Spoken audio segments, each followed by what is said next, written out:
assim, falando dessa sequência do São Paulo aí, nós temos 3 jogos, né, como mandantes ainda, que é o jogo do RB Bragantino contra o Juventude e contra o Internacional, que é a penúltima rodada. E fora de casa, a gente tem o Corinthians, que na Neoquímica Arena a gente só venceu uma vez lá até o momento.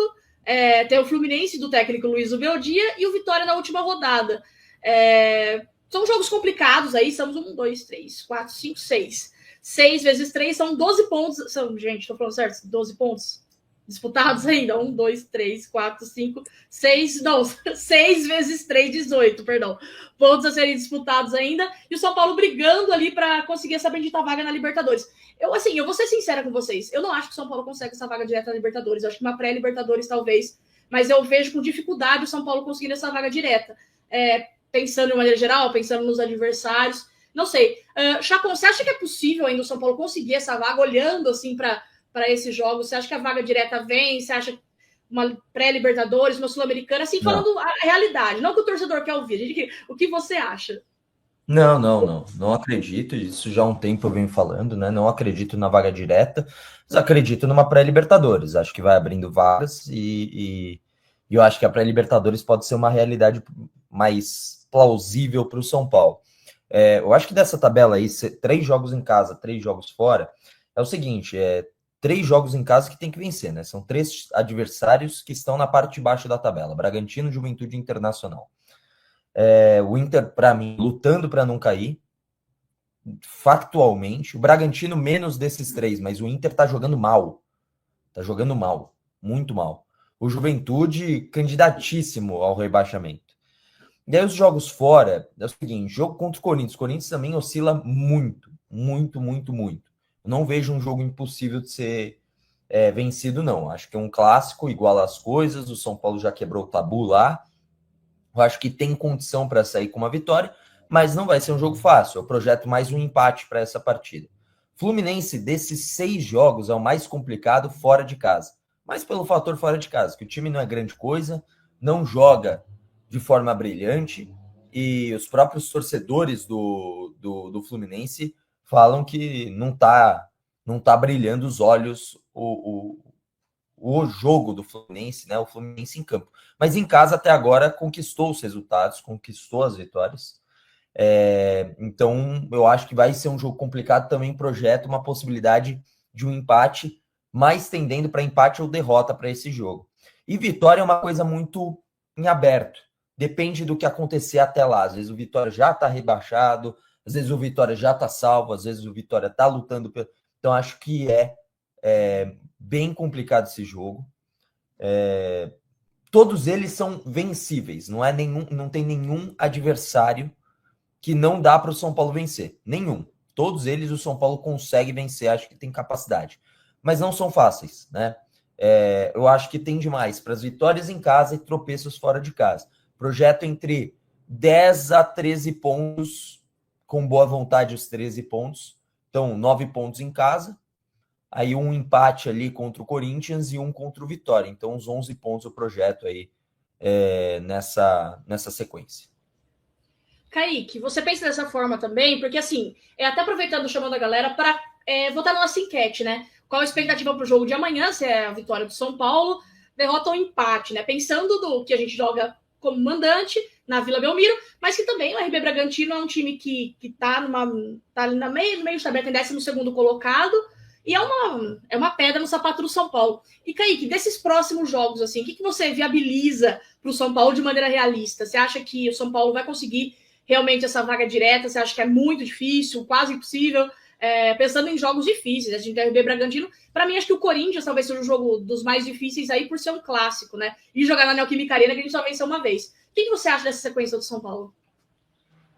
O jogo do Corinthians é o mais difícil, com certeza, da sequência, ainda por ser fora de casa. Se fosse no Morumbi, a atmosfera era outra. A gente sabe que, historicamente, o São Paulo tem dificuldade de enfrentar o Corinthians lá. E o time do Corinthians é um time forte, é um time fora da realidade financeira do clube. O clube não tem condição de ter esse elenco, mas ele tem. E é um elenco competitivo, é um elenco forte, provou isso no Campeonato Paulista, mas a nível de outras competições ainda deixa a desejar. Mas dá para disputar. É competitivo. Acho que contra o Bragantino prevejo 3 pontos. Contra o Corinthians, cara, dá para tentar dar uma beliscada em um ponto, acredito de repente um empate. Agora, Juventude, o Fluminense talvez seja o mais equilibrado ali, que de repente seja 50-50. Eu prevejo favoritismo para o Corinthians nesse confronto por ser em Itaquera também. E o Fluminense, de repente, um 50-50. Ainda não perdeu em casa com o Zubeldia, mas também é o que o Chacon disse, não está brilhando os olhos do torcedor. O Internacional vem muito mal das pernas e o Vitória está desesperado, brigando pela parte de baixo. Talvez seja um jogo difícil por conta dessas circunstâncias. Um jogo que, de repente, o São Paulo precise vencer a todo custo para poder ir para Libertadores e o Vitória precise vencer a todo custo para não ser rebaixado. Então vai ser uma briga, vai ser uma loucura. Estou dando uma olhada na tabela, até abri a tabela aqui. À frente do São Paulo, Bahia, Botafogo e Fluminense. São 3 times que oscilam pra caramba. Só que o São Paulo também tem essa oscilação, né? O São Paulo também tem essa oscilação. O Vasco já está a 3 pontos de vantagem. O São Paulo abre uma distância importante, só não pode vacilar nessa sequência de jogos para poder deixar o Vasco encostar, porque eu imagino que vai abrir G8 no campeonato. Palmeiras ou Flamengo campeões da Libertadores e o Cruzeiro, acho que, para mim, é o favorito a levar a Copa do Brasil. Então, abriria um G8. Um título do Corinthians, por exemplo, da Copa do Brasil, seria péssimo para o São Paulo, porque aí não abriria esse G8, né? Porque o Corinthians está atrás da tabela. Não abriria o G8, abriria um G7, e aí o São Paulo corre o risco de ficar, inclusive, fora da pré-Libertadores. Então, a torcida vai ter que ser para o Cruzeiro ao natural. Porque já não seria para o Corinthians por motivos óbvios, não preciso nem falar aqui. Mas a torcida precisa ser reforçada para o Cruzeiro levar essa Copa do Brasil. Então, com essa combinação, eu acredito numa pré-Libertadores, tá? Não acho que vai conseguir nessa reta final tirar, de repente, 5 pontos de vantagem do Fluminense, 6 do Botafogo, 7 do Bahia, apesar de serem times que oscilam também. Acho difícil, faltam poucas rodadas para isso. Então, por isso, eu acredito mais em pré-Libertadores do que uma vaga direta.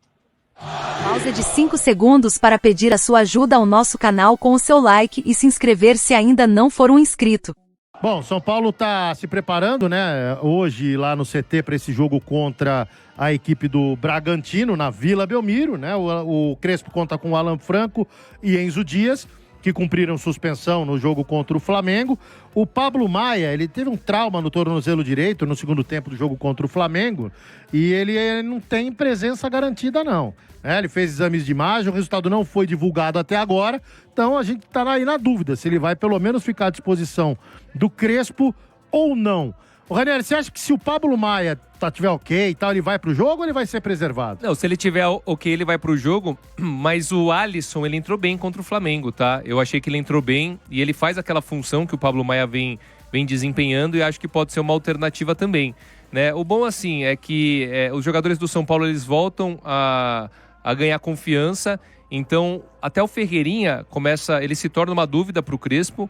Eu imagino que o Enzo ele vai voltar, até porque o Enzo ele é um dos principais jogadores, tá, do São Paulo na temporada. É surpreendente, aliás, né, porque ele veio só para ser reserva do Wendel, o Wendel com muitas lesões, e o Enzo Dias ele é um jogador que se desdobra, ele corre por 2 ali, sem sombra de dúvidas. Então eu imagino, né, que o Enzo ele vai voltar, vai retornar ali à lateral, mas é difícil você tirar o Ferreirinha também. E o Ferreirinha, quando ele é colocado na dupla de ataque, ele não rende a mesma coisa, né? Apesar que Luciano e Lucas Moura devem formar agora a dupla de ataque, né? O Tap, ele foi titular aí nos últimos 2 jogos, pelo menos, né? Não me recordo se em mais de 2 jogos ele está como titular, mas no jogo há 2 jogos o Luciano estava suspenso, no jogo passado o Lucas Moura foi preservado e entrou no decorrer da partida. Então, assim, por mais que o Pablo Maia não esteja, até por ser uma partida com mando do São Paulo, não é no Morumbi, é na Vila, mas o São Paulo ele parece que se sentiu em casa, né? Particularmente ali na Vila Belmiro, ou Morumbiro, né? Como disse o Sombro, o Navarro e o Marcão aí durante a transmissão. Então eu acho que assim, não teria tanto problema, né? Ainda mais para um jogo que o São Paulo tem que ganhar, se quer ali chegar no G7 do Campeonato Brasileiro. O Fluminense do Zuba, aliás, 100% de aproveitamento em casa, mas fora de casa não ganha de ninguém. Então assim, não será o maior dos problemas. Eu acho que o Crespo já remediou situações mais difíceis, mais complicadas. Agora eu tô muito curioso para a questão do Ferreirinha, porque quando o jogador ele ganha confiança, e a gente falou muitas vezes aqui, o Ferreirinha é um jogador que precisa de confiança. Você tem que aproveitar, que ele tá quente. Sabe na NBA, quando entra aquele jogador, ele acerta uma cesta de 3, outra cesta, ele fica quente e ele não erra mais? Então você tem que aproveitar ali. Ranieri, mesmo ele frio, não dá pra ser reserva do Tapia. Não dá. Não, mas já vai ter o Lucas Moura e o Luciano, não, eu sei, eu tô falando num contexto, né? Porque voltou a ser aproveitado, mas não dá. Uma possibilidade, sabe o que seria, se você quiser manter ali o Ferreirinha? Você coloca o Ferreirinha na dupla de ataque com o Luciano e você recua um pouco o Lucas Moura, que ele já fez essa função com o Crespo, no lugar do Pablo Maia se ele não jogar. Aí você mantém Marcos Antônio e Bobadilha, Marcos Antônio voltando ao time titular com o Bobadilha, e o Lucas Moura pode ser esse cara, né? Esse terceiro jogador aí de meio campo, um terceiro jogador que chega ali no ataque. Aí ele teria que mudar um pouco o posicionamento do Marcos Antônio, que pra ele, nesses últimos jogos, vem sendo o armador, né? Vem sendo aquele meia, que aliás era uma função que o Marcos Antônio desenvolvia lá na Lazio, né? Antes de vir pro São Paulo. E faz muito bem. Tanto é que faz parte aí das pré-listas de Carlos Ancelotti. Ele não foi convocado efetivamente, mas faz parte ali, sinal que o Ancelotti tá de olho nele, né? Enfim, quer falar alguma coisa, seu Marcos Costa? Não, eu concordo com o Rani. Eu acho que essa é a melhor formação. Hoje eu tô de boa. Não, hoje você tá bipolar, que você começou discordando, agora já tá concordando. Tô 100% com o Ranieri. Quando ele tá errado... Olha o caranguejo que fala lá. Quando ele tá errado, eu tenho a obrigação de discordar. Nessa ele tá certo, ele foi bem. Eu acho que recuar o Lucas é uma boa opção, mantendo o Ferreirinha. Dificilmente ele vai fazer o jogo, vai repetir o jogo que ele fez, o excelente jogo. Mas ele é um jogador muito interessante, muito bom, e eu sou fanzaço do Marcos Antônio, né? Eu acho que esse garoto aí, ele tem que ter uma regularidade, tomara que não tenha contusões ao longo da carreira dele, porque esse menino é muito promissor e ele vai acontecer ainda no futebol. Para quem gosta de números, o Ferreirinha, segundo os scouts da Globo, ele tem 21 dribles certos em 23 partidas, o que dá uma média de 0,90 de dribles por jogo. Só fica atrás de 2 jogadores. O lateral direito, o Paulo Henrique, do Vasco, com 23 dribles em 24 jogos, com uma média de 0,96. E quem lidera esse quesito é o John John, do Red Bull Bragantino, ex-Palmeiras, tem 34 dribles em 28 jogos, com uma média de 1,21. Como diria Muricy, o Dibre. É o Dibre. Tem 34 Dibres. Muricy, que daqui a pouco fará 70 anos. O homem tá fazendo uma festa, tá organizando uma festa aí de arromba por 70 anos acabar, dele. Hein? Rapaz do céu. Você foi convidado, Não, Marcelo? eu sou da plebe, né? Pra essas coisas aí. É só pra realeza lá, né? Pros amigos próximos dele. Enfim, mas vai fazer 70. Muricy Ramalho. Pois é, rapaz. Figura importantíssima do futebol brasileiro, cara. Uma figura queridíssima, né? Ele é uma figuraça. Até quem torce por outros clubes gosta dele, né? Não, o Muricy é fora de série, competente e ao extremo também. O que ele fez em todos os times que ele passou, né? Do Náutico, Internacional. São Caetano foi campeão. São Caetano, Fluminense, no São Paulo nem se fala. Uma figura muito importante, muito querida. Muito bem. E só lembrando, né, na parte política do São Paulo, que ferve, porque o ano que vem tem eleição, mas só em dezembro, viu? Só em dezembro de 26 é que teremos eleições, mas claro que lá já existe grandes buchichos, eu diria assim, né? Por enquanto tá só em especulação, mas um possível quadro, vamos ver se confirma ou não, né? Pela situação, o Casares apoiaria o Olten Aires, que é hoje o presidente do conselho, com o Márcio Carlomagno, que muita gente fala que é o favorito dele para ser presidente, como diretor de futebol, tá? E a oposição, que aí já teria muito mais corpo se acontecesse uma chapa dessa, o Belmonte racharia com o Casares, sairia de vice-presidente do Vinícius Pinotti, com o Marco Aurélio Cunha sendo diretor de futebol. Pelo menos essa é a especulação lá nas internas do São Paulo nesse momento, né? A gente não sabe como é que vai ser, que a política a cada dia muda. Mas essa seria... E aí, gente, se acontecesse isso, eu já até sei o discurso. O Pinotti seria o Paulo Nobre do São Paulo, o possível Paulo Nobre do São Paulo, né? Porque é herdeiro e enfim, tem grana, né? Vamos dizer assim, não vou fazer propaganda. Aliás, Pinotti, se quiser patrocinar aqui a rádio, fica à vontade, tá? Mas, enfim, se acontecer esse cenário, vocês podem ter certeza que o discurso da oposição será esse. Vamos aguardar para ver se vai acontecer. O Abel faz uma brincadeira, mas eles falam a mesma coisa. Eles estão falando mais ou menos a mesma coisa. Ó, o Palmeiras conseguiu mais ou menos. dinheiro. Mas a gente tem que contextualizar. Acho que o Abel não tem conhecimento do que era o São Paulo quando ele chegou. O O São Paulo estava com um negócio de Daniel Alves para pagar, estava arrebentado. O Palmeiras, isso é verdade. Tá. O Palmeiras não tinha o dinheiro que tem hoje, mas já tinha mais condições que o São Paulo na época. Vamos lembrar, o Anderson Barros, antes da chegada do Abel, naquele ano, foi contratado, em dezembro o Mato saiu, e o Barros foi contratado porque o Palmeiras tinha 500 milhões para pagar no curto prazo. Por isso que foi buscar os jogadores na base. Agora, o trabalho na base começou 5 anos antes. Naquela época, não tinha dinheiro da W Torre, zero. Tinha briga, estavam em arbitragem. Então, não era este Palmeiras. Isso é verdade. Mas o São Paulo já estava no círculo vicioso, enquanto o Palmeiras começava a entrar no círculo virtuoso. São Paulo ganhou do Palmeiras, do Paulista, com um monte de jogador da base em campo.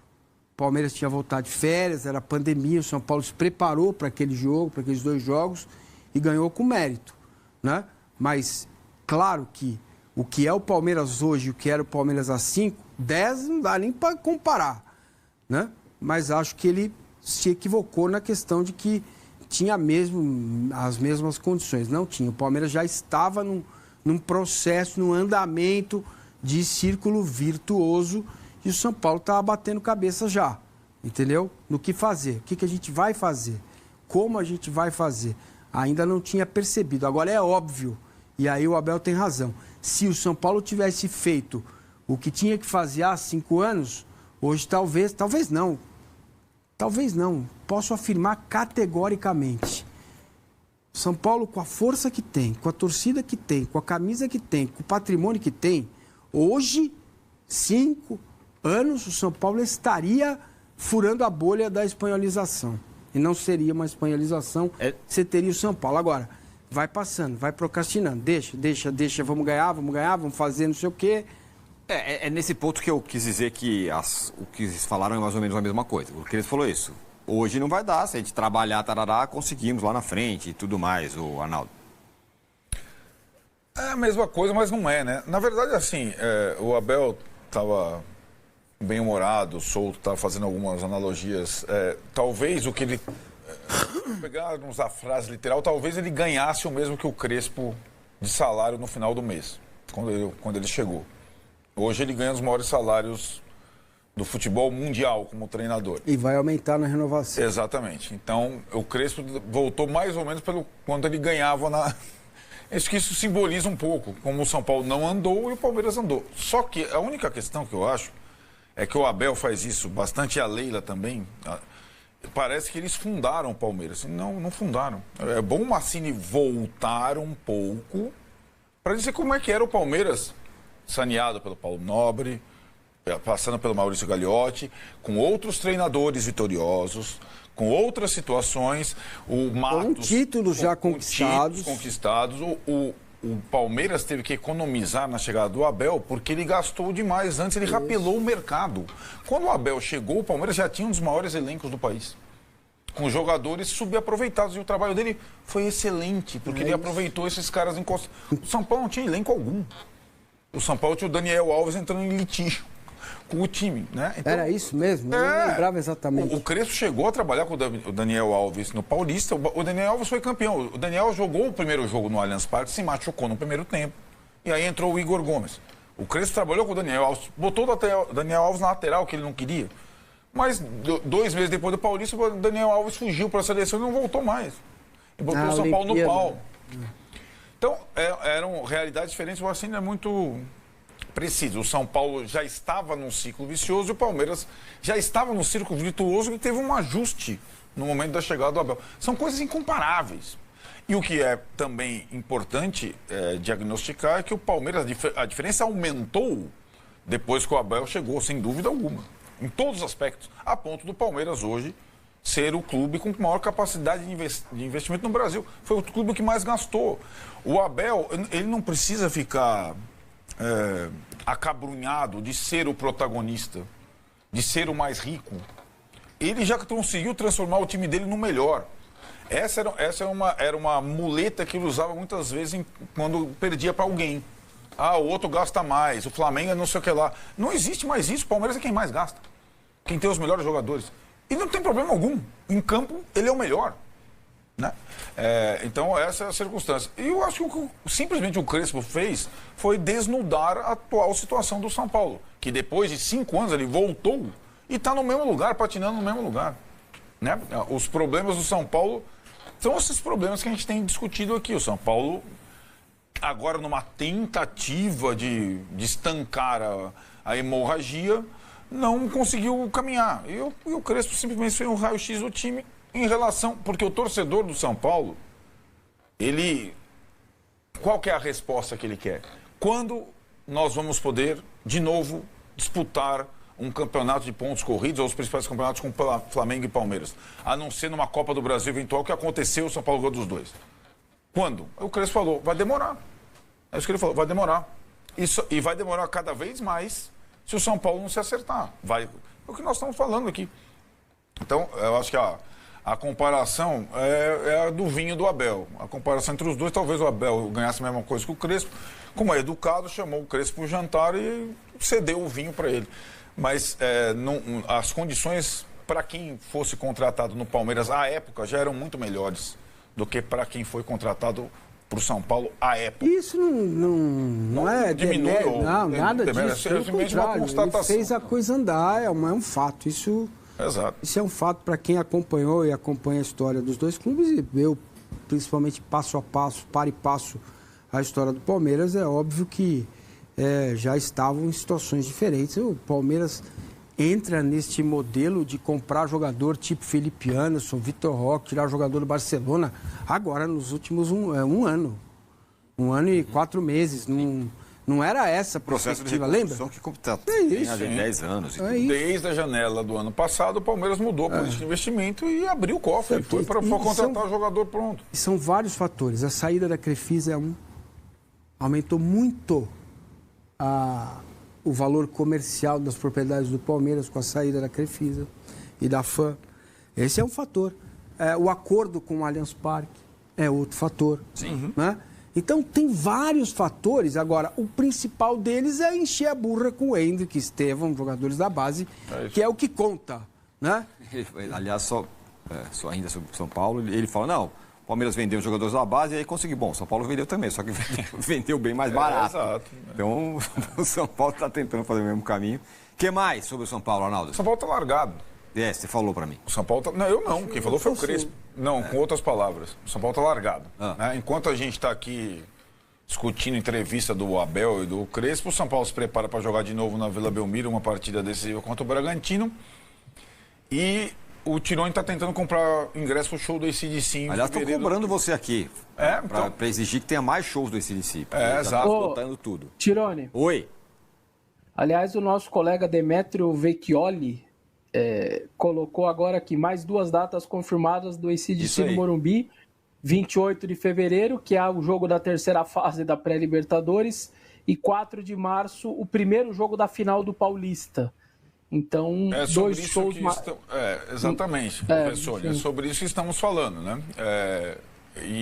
A informação, quando se detectou que o AC/DC ia tocar no Morumbi, uma turnê apoteótica de despedida, e tem um público gigante no Brasil,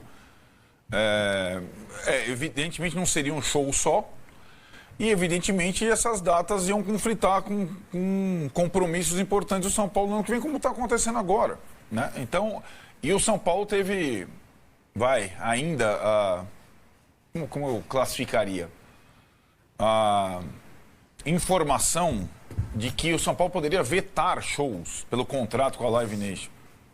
Então o Tironi já está comprando aqui a arquibancada para o dia 24, não vai vetar o show com a galera comprando ingressos, né?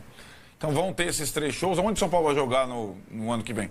É nesse buraco que o Crespo pode vetar depois de concordar com o show. Claro, exato. Ou com contrato até 2031. Não tem essa. Então o São Paulo está largado. Quer outra prova? O Vessone mandou. Quer outra prova que o São Paulo está largado? O Vessone mandou a escala de arbitragem. O que eu estava falando aqui, depois da Edna no Bragantino e Corinthians?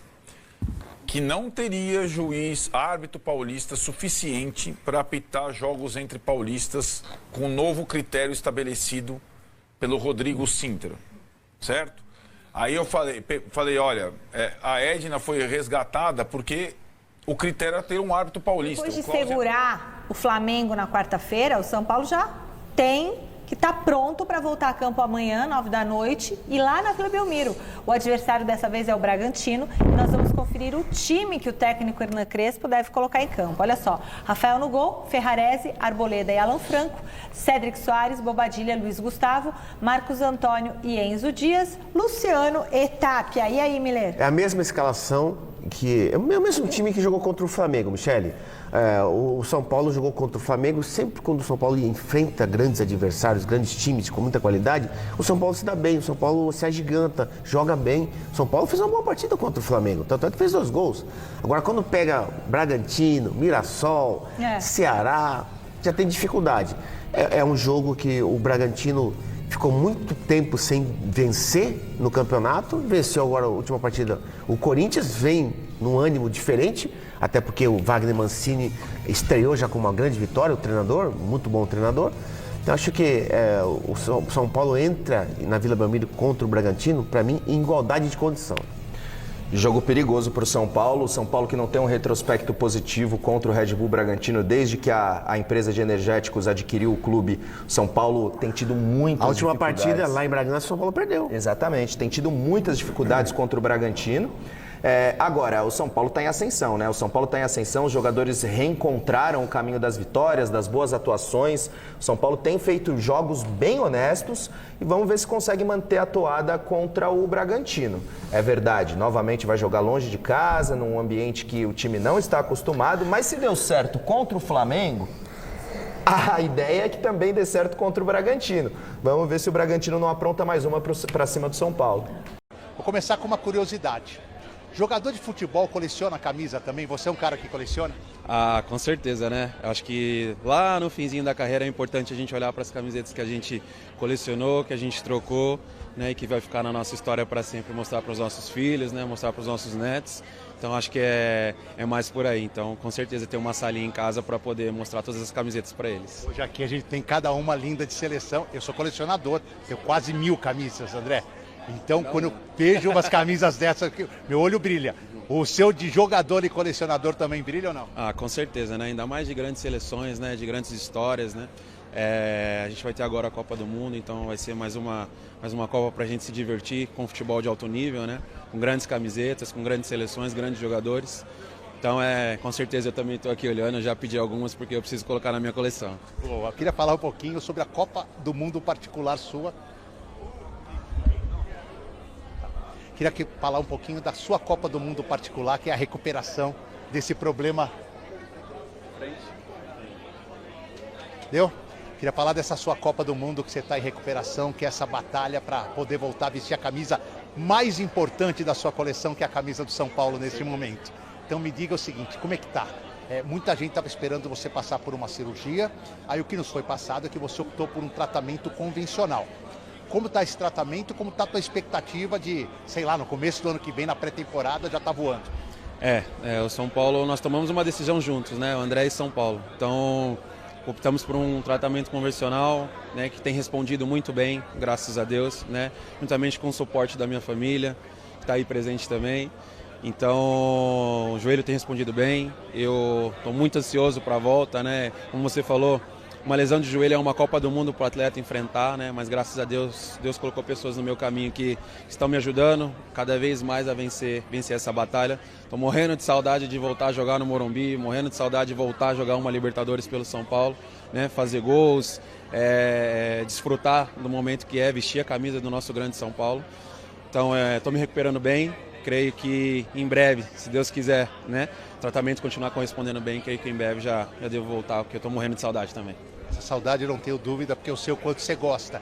Dá pra gente assim, eu sei que é difícil falar, porque tem todo um tratamento, tem todo um procedimento e um protocolo, tem que ser respeitado. Mas torcendo muito para que dê certo o convencional, a gente pode começar a imaginar você na pré-temporada do ano que vem. Você acha que é viável isso? Ou um pouquinho mais para frente, um pouquinho antes? Como é que vai ser? É uma lesão delicada, né? Não deixa de ser uma lesão onde preocupa muita gente, né? Então, por mais que tenha respondido bem, a gente ainda não trabalhou com datas, ainda não trabalhou com retorno, mas a gente segue trabalhando firme. O joelho tem respondido muito bem, incrivelmente bem, né? Até para transmitir isso para o nosso torcedor.